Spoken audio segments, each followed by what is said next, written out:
I'm glad we're having this conversation because I'm happy to talk to you about it, and I think it exposes a certain misogyny that is ironic. Because let me see if I could restate that. If men had decided to allow themselves to be branded, so it's their decision to brand themselves, yeah. And it was just let's say it was any male organization, would we even have this conversation? And the answer is not a fucking chance. We would not be having this conversation. This is such I don't know what the phrase is for it, but this is not the same thing. These women in DOS were blackmailed, collateral. They were told they had to do it.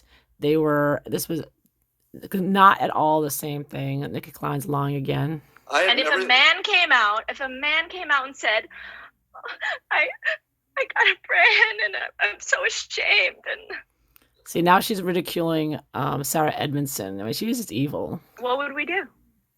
You would say, would we give them a book deal? Would we give them a book deal, a cover on the New York Times, and a documentary series on HBO? No, we say Ooh, jealous. Look at the poison coming out of this bitch. That was your decision. Let's talk about something else. That'd be it. Who cares? Interesting. So, but there's a part missing for the audience. So there were sub. And they branded these women without anesthesia. And by the way, they lied to the women initially and told them they were getting a tattoo, and then it changed to a brand, just a very small brand, and then it changed to this large 2-inch, 3-inch brand, which is extraordinarily painful, and holding him down naked and videotaping the whole thing for Keith Raniere's perverse pleasures. This thing was so psycho, and she's trying to make it sound like, oh no, it's no big deal. Organizations within the larger NXIM. One of them was called DOS. DOS was actually completely separate from NXIM. Okay, but it was people involved. No, it wasn't, and Keith was in charge of it. NXIM. There was, in the Venn diagram, there was a crossover of people, definitely. Okay. And the nature of this was some kind of dominance and submission, voluntary organization where there was a hierarchy of who was in charge. Keith was at the top. And were you like number 2 or 3 in this hierarchy? So it's not exactly that Keith was in charge. He was more like... Oh, he was in charge, you lying witch. He was in charge. She was like one of the number 2s here. Master-slave combinations here. Real sick stuff. The architect. He... in collaboration. They lied. Nicki Clyne and all her buddies there in DOS lied to the women and said there's no men involved. No, Keith doesn't know about this. He's not involved. He was calling all the shots, and you're going to find out soon Nicki's going to lie about Keith being the one behind this branding of his initials and how he designed the whole thing. It's all recorded. It's all on recording. With a number of other adult women. Because he saw certain...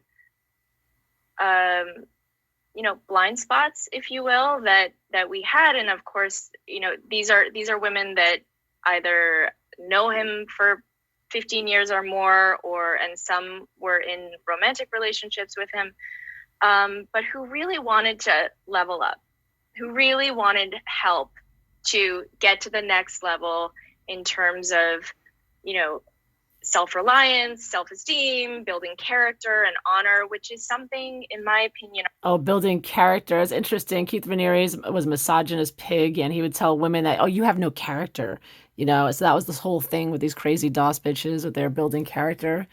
Oh my God, Nicki, you're so brainwashed. Our culture doesn't support for women. And so Yeah, so describe what DOS was. Give us the broad strokes of what it was. I think maybe the simplest way to describe it is that it was an extreme coaching relationship for women, and an organization to build a network of women who were trustworthy, who were honorable, and who sought to bring more of what women can bring to the world in a meaningful way. Okay, while being subservient to Keith Raniere and sending him pussy shots. That sounds good on a philosophical level. Sure. But on the describing it level, what was the nature of your arrangements? So the basis of the arrangement is making this extreme commitment to yourself, basically, but in the form of having a master. And the terminology is obviously very controversial. We use the terms master and slave. They were not set in stone. They were provocative on purpose, but they were completely voluntary. And were they sexual necessarily, or were they sexual sometimes? I'm sorry to disappoint. They were not sexual. Not ever? Not in my experience, no. So, That's a lie. They would send their DOS slaves on assignments to sleep with Keith Raniere. So she's totally lying here. So there was nothing about it that would say that somebody at a higher level in DOS could force somebody at a lower level to do their sexual bidding. That never happened? Correct. No. Boy, that is... Oh, that totally happened, liar. So mischaracterized, because as soon as they go into this... No, Nicki is so lying. ...dominant submission thing, that's where your brain goes, and it just stays there. Totally. And apparently that was complete fake news. Fake news. All right. No, it wasn't. That's, and it's not to say that if people wanted to do that or explore that within that dynamic, that would be bad, because I think there's a lot to be explored, and there's a lot that we have repressed within our sexuality that by doing things can be liberating, but that wasn't what we were doing. So in the trial, was it presented that that the DOS organization was part of the sex trafficking? Is that what they call the sex trafficking? Correct. But you're saying there was no sex necessarily involved with being in DOS. Correct. It's very confusing because it doesn't make sense and it's not true. But there must... Oh, and when Keith Raniere was what she's called kidnapped or arrested in Mexico, they were about to have a little ceremony there where they were all going to give Keith Raniere a blowjob. It's like Allison Mack, Nicki, Lauren Salzman, all the rest of them. The sex with Keith Raniere was all about this DOS. DOS was Keith Raniere's sex slave group. It's been somebody who was presented as a victim. Yes. And so who said they were a victim? They got people to say I was a victim? Yes, the same woman who transcribed the 5 hours of video and claimed to be a victim of forced labor said that a sexual interaction that she had with Keith and another woman, she claimed after the fact that it was coercive in nature, and that it was because she was part of DOS that's why she said yes to it. Now I find that it was coercive because the woman was threatened with collateral hanging over her head, and it was against her will. Questionable. But there's another missing part here that was in the vow. There was something called collateral, which the press calls blackmail material. Mm-hmm. And so people who are in DOS were encouraged to give private, what would be embarrassing information if somebody else knew about it, mm-hmm. to the people that they considered their masters within the organization. And tell us why that's not blackmail. How did you see it that was... Oh, great. Here we go. Nicki's got some explanation as to why blackmail is not blackmail. Here, let's see the liar spin. Not coercive. Okay. So first I'll describe the stages. If someone thought that, I believe this was somewhat referenced in the vow of like how someone got a woman who was anonymous in the vow was invited in, right? And basically, if you want to learn more about the organization, because it was meant to be a secret organization, you give a small amount of collateral as a commitment to keep it a secret. That's it. So there's nothing. Yeah, it's a commitment to keep it secret. So it's blackmail that if you tell anybody about it, they'll release the collateral. So it is blackmail. The commitment is only, I will give, maybe it's a naked photo. For some people, that's nothing. For some people, that's a big deal. So it was the person's choice, what was meaningful to them, and express to the person who was then going to share the secret information with them that they were going to stand by their word. And I am nothing against women in any way, but they're not known for keeping things a secret. And so, oh, seriously, ooh, misogynist. See, the reason Nikki's speaking like this, women are not known for keeping secrets. Speak for yourself, Nikki. See, this is Keith Raniere's misogynistic teachings that Nicki Clyne is brainwashed with, and she's still openly carrying it. She's still following the Keith Raniere misogynistic teachings, and she still believes it. And look, Scott is just laughing at her like, oh my God, because she is so brainwashed. this in itself was an act of trust. And so basically Nikki's saying because women are so inferior and can't keep a secret that we had to get blackmail material on them. It's the only way to keep those damn bitches' mouths shut. Because you know how women are, right, Scott? Wink, wink. If a woman decided, then she's like, ooh, I want to know more, or like, that sounds sketchy as fuck, no thanks, she'd be like, bye, that's it, end of conversation. But nobody was ever forced to give their collateral, any information. No, and they chose what it was that they gave. The first time they weren't forced, but after that, they were told that, oh, you have to give more. Oh, and now you have to do it once a month. So that then after the first collaterals, that's it. They were hooked in, and the threat of that being released, so they had to give more and more. And that was not initially. They were not told initially that, oh, you'll have to send a monthly collateral in. So that was not told to them.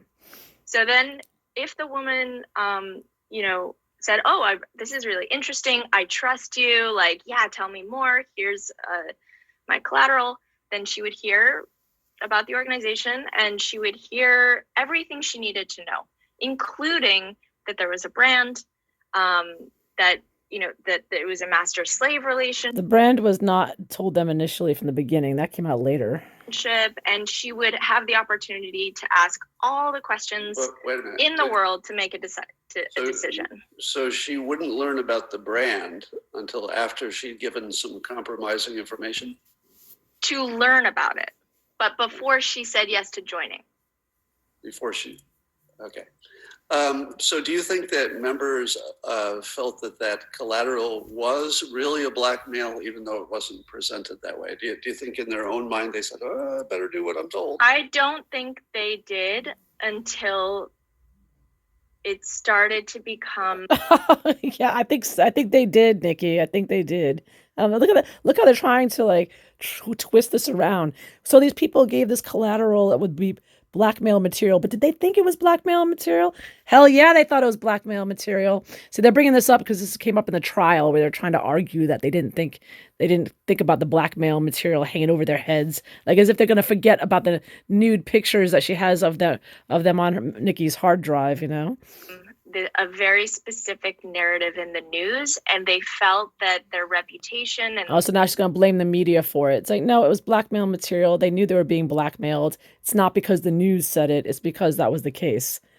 Their lives would be compromised if they were associated with it. No one ever, here, and let me just give you some facts. Even women who gave collateral did leave. Even before it got in the news, they left.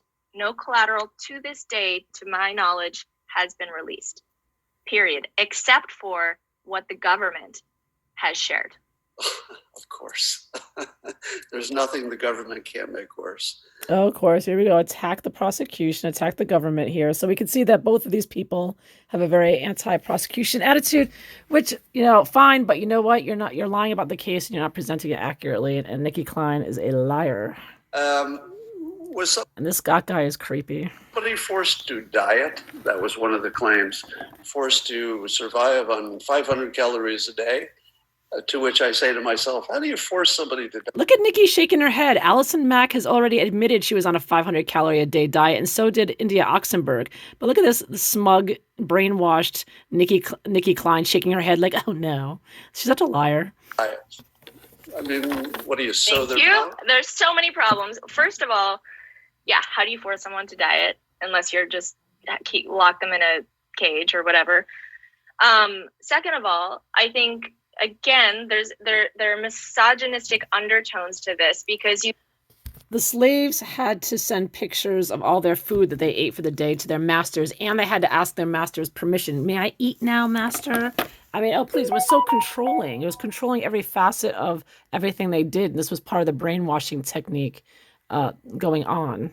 Look at, the CEO of Twitter is, promoting fasting, intermittent fasting, going on low calorie diet. Yeah, 500 calories a day every day was not about fasting. It was about control and brainwashing, because Keith Raniere wanted skinny women because he liked sleeping with skinny women. And he actually told them if they're fat, he loses his magic powers. Oh, Keith Raniere had this theory going to these stupid women believing that he had these magic spiritual powers and that you would see light glowing if you had sex with him. It was so ridiculous.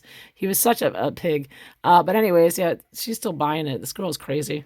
And we're like, oh, let's give them a TED Talk. They're heroes. But when it's young, some not so young women wanting to build discipline and overcome, indulgent eating habits, or just feel better in their bodies because, they feel in control of what they eat, then they must be victims, or someone's telling them what to do, or they're being abused. So all of that is to say, yeah, some people counted calories as part of their program. This calorie restriction was brought on by Keith Raniere, and it was all about control. And also, when they're on a reduced calorie diet, these girls couldn't even think straight. I mean, they were like zombies, and that was part of making them easier to control. Because they stated that they wanted to build, that was something that they wanted. Like, what woman doesn't want that in a way? But there was an external, let's say, a peer influence, shall we say? So here, which to backtrack a little bit, it wasn't peer influence; it was master slave. The slave had to ask permission to eat from the master of any amount of calories that she ate.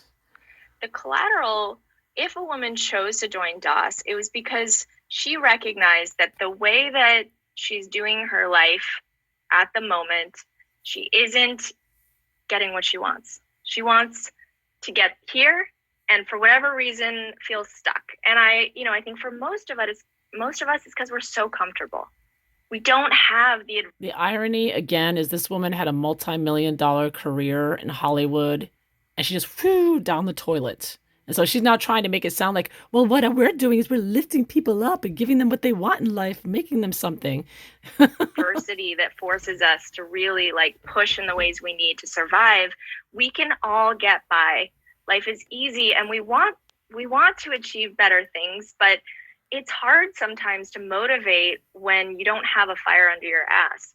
So it was, a woman who joined DOS did so because she's like, I need help. I need support. I need a fire under my ass, and I want it. I want someone to be there for me to achieve my goals. I say I want this thing. I keep tripping over myself. I want someone to be like, hey, remember what you said. So was that the functional purpose of the hierarchy with the masters and the slaves, so that the people who were the so-called slaves would have sort of a higher authority to help them get what they wanted? Is that what you're saying? It was always, well, first of all, the hierarchy, yes, it existed, but within each, so a master would have a slave, and that slave would also be a master to someone else, because it was a holographic experience. And the slave, the enslavement that even it speaks to is a metaphor for okay, do you want to be enslaved to your fears and your attachments, or do you want to be a master of your experience and your life? And so it was a construct to inspire that. And the collateral was a commitment to that long-term goal. It was never, ever used to say, oh, if you don't do this, this is going to happen. Ever. But people would be afraid. Oh, they were totally punished. If they didn't do what they were supposed to do, they had readiness drills where these girls in the middle of the freaking night at 3:00 in the morning had to wake up and respond ready. And if they didn't do it, they would have punishments of taking cold showers, standing out in the cold, doing, whatever sit-ups or push-ups or whatever. So they were definitely punished. She is such a liar. Afraid of that. I mean, that's what they claim, but there are many women, understand, like there were over 100 women who were in DOS, and there are a few who are coming out with these claims. And I think there's also an influence of the narrative on people where after the fact, they're like, right, I was scared. But like, scared of what? Scared because you were facing your fears and pushing for things that you'd never done before? So now she's lying and claiming that, oh, anyone who says that they were afraid, well, they just after the fact said it. She can't put herself in other people's minds. She's basically accusing people who have given testimony of lying. Or because someone was threatening you. No one was threatened. Was anybody held down during the branding? Listen to her, because someone was threatening you, but no one was threatened. Well, there were over 100 people in DOS. How the hell would you know, Nicki? Process in a way that they could not get away, or did every person who received the brand, were they absolutely voluntary? Absolutely voluntary. There's a practical purpose of having people like hold your hand and hold, because if you squirm or whatever, and but it was not. It was not how it's been described at all. So here's the big question. Oh, she's saying people are holding their hand. Hello, these people held the woman's legs down, her arms down. She was completely immobilized on the table. Oh, but we were just holding their hand. She's such a liar. Look at her. In the vow, and of course, I know this is made by a filmmaker. So in my mind, I'm saying, okay, look for the narrative, because he's got to make it a story. And then there's the music and he's got to turn it into a story, even if it's not a story. But part of his narrative was that people, after getting the brand, only after would find out that it was Keith Raniere's initials, and that therefore, oh no, I've been branded with his initials. Did you know it was his initials when you received the brand? So the brand is a symbol. See, now instead of answering the question directly, because she did not know, they told these women that they were getting a symbol of the sky and the land and the water and, spirit and whatever other BS they came up with. But all it was Keith Raniere's and Allison Mack's initials. And I'm not here to say it was right or wrong. It doesn't mean what everyone says it means, which I think in the vow, or at least I've heard Sarah say, like it meant she was property or whatever. There were a lot of practices in DOS that were inspired by concepts and practices that Keith had created. So she's saying Keith Raniere's had nothing to do with DOS, but yeah, all the women are getting Keith Raniere's initials on their crotches, but it doesn't mean they're property of his. Actually, yeah, it kind of does. Whose idea was the brand? Well, I don't. Well, that's good. It's good that you're asking this question, because I don't want to forget to say that coming out very soon. See, look how she evades this question. Isn't she just the practiced interviewee? She knows damn well, and there's a recording of it, that Keith Raniere was behind not only the brands, but he gave directions, all in recording, to Allison Mack. He told Allison Mack to have the women held down, arms and legs, and he said the women should be videotaped saying, please, master, brand me. It would be an honor to cover themselves legally. So this was all Keith Raniere's idea, but of course, Nicki Clyne here is going to lie, and pretend like it wasn't.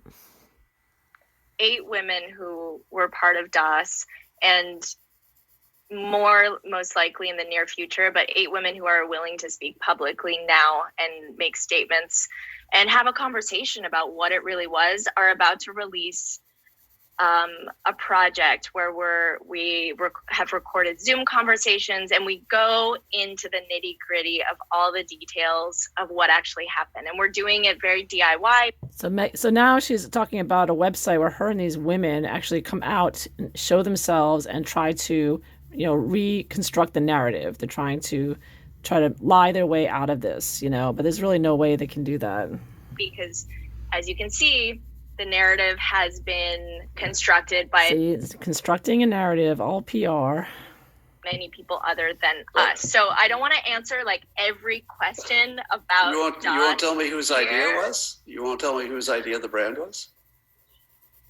You don't have to. I don't. No, I'm honestly, I'm trying to remember. Like, there are so many things. What a liar. Oh, honestly, I'm trying to remember. What a liar. My God. That were just, we were coming up with ideas. We were trying new things. We were experimenting. It was new. But when it was not sinister or like. Well, let me rule out one thing. One thing it was not, from what you're saying, is Keith had an idea of branding everybody, and then everybody said, "Okay, let's go do that." Well, it wasn't like that. No. It was exactly like that, Scott. Exactly. We talked about all kinds of different symbols and what it could look like, and we, I guess, were not smart enough to see that it would be easily seen, but it was never meant to be like that. Oh, it was his initials. Okay. It was totally meant to be his initials, liar. And the specific location on your body, because it was a little close to your lady business, right.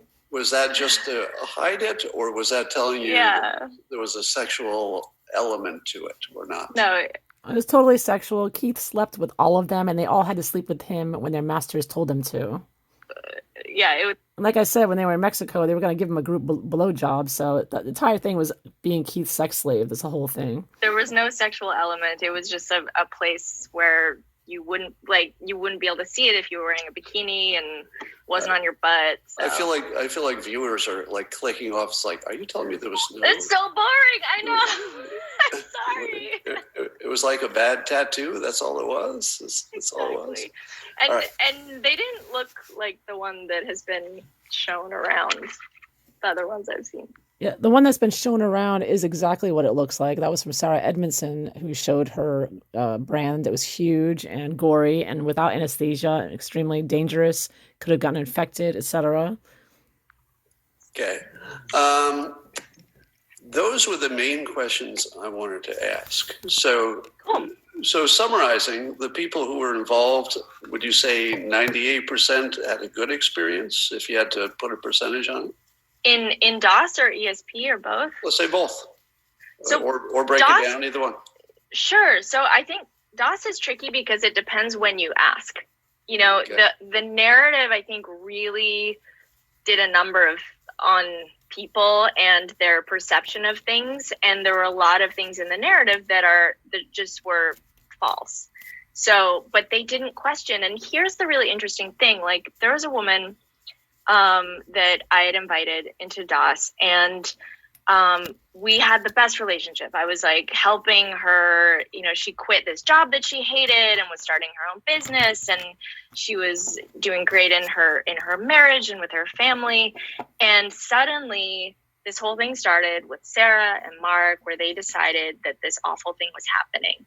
And they started this campaign where they got people to sign NDAs, and then told them this horror story about what happened. So this woman calls me and is so upset, and she can't tell me what she thinks is happening that's scary or bad. She can't tell me who told her. And there was no way for me to debunk any of her concerns or give her more information. All I could say is, like, you know, I'm here, whatever you need, I'll tell you anything. What do you think is going on? But she was just so emotional and scared. And now seeing the vow and the narrative, like, I understand why she was scared, but no one was able to just ask questions like you are. They weren't, they were told to, basically we were painted as these like horrible monsters. And people I think didn't really know what to make of me, because I'm a very pretty, I like to think I'm a pretty likable person, you know, like I don't think they could make me into a monster. So then I must be a victim, but I'm not saying I'm a victim. So it's very confusing. She's not saying she's a victim, because that's one of the first things that NXIM followers are taught is, I will not be a victim. That's one of the things they have to repeat right from the beginning. They're brainwashed into that. But there was just no room for discourse. Yeah, this is one of the most fascinating studies of free will, and when are people making their own decisions? And when you threw in the filter, well, they're not when they have blackmail material over them. The misogyny filter about would you think the same thing if there were the men involved here? That's mind blowing. Because as soon as you say that, no, it's not. It's what the defense attorney came up with, and it was total BS, and nobody bought it, and neither should you. Go, oh, you mean if you just changed the genders, the whole thing would go away? Well, change the genders on any of this. If a man said, "Oh, I had this," no, changing the genders does not change anything because blackmail is blackmail. Actual experience that I was blindfolded and someone performed oral sex on me, and now I need to be protected. I need to not give my last name to even talk about it. I want the person to go to prison. I don't know how you made that sound boring, but all right. I promise my life is interesting. It's just not in the ways people think. So here's my takeaway. I'm gonna sort of summarize it here, and then see if you would add to this. You had a situation that would be very confusing for outsiders, the whole NXIM thing. People were clearly getting a benefit from it, but there was a participation element to it that looked to outsiders like it was being forced. And I'll give you an analogy to that. With a stage hypnosis, one of the reasons that stage hypnosis is a good show is that the people in the audience are thinking, I would never do that. I would never go up on that stage and do those crazy things. It'd be too embarrassing. Mm-hmm. So therefore, the power that the hypnotist has over those people, and thank goodness it isn't me, but he has this great brainwashing power over them. And that's the show. It turns out nothing like that is actually happening. If you have 100 people in a room, you can guarantee that 5 of them don't care about anything. They'll go up, they'll take off their clothes, they'll dance like chickens, and when it's over, they won't even be a little bit embarrassed. Because guess what? They're not like you. People are different. and totally. And since we always have this blind spot that everybody must be some version of me, when you see somebody acting in a way that you can only explain why they must have been brainwashed, you can really easily get that in your head instead of, people have different preferences. And that's the whole story. Yeah, I guess people just prefer to give up $1 million careers to follow Keith Raniere and give him blowjobs and make $10 an hour working for a monster like Claire Bronfman. I guess you got a point there, Scott. I guess so. And God forbid women have different preferences that go against. Yeah, God forbid women. Yep, misogynist. The social norms. Now, not to forget the most important charge here, but there is an underage child. I think Nicki Clyne hates women. I think she does have a hatred of women. She's a misogynist. She's definitely either she had it before, probably as a Hollywood actress, a lot of competition with other women starts that off. Meghan Markle kind of shares that.